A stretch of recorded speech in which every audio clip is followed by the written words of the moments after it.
দুপুর বন্ধুরা, চলে এসেছি খেতে। আর তোমরা সবাই কেমন আছো একটু কমেন্ট করে বলো। যাই হোক, এত গরম পড়েছে, গরমে কিচ্ছু ভালো লাগছে না। চলো কী কী রান্না করলাম, চলো তোমাদের সঙ্গে শেয়ার করে নিই।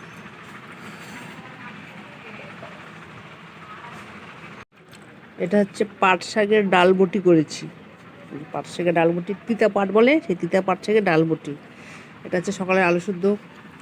এখানে হচ্ছে পেঁয়াজ দিয়ে, আর হচ্ছে পটল ভেজেছি, আর হচ্ছে কাঁচা লঙ্কা, আর হচ্ছে পেঁয়াজ।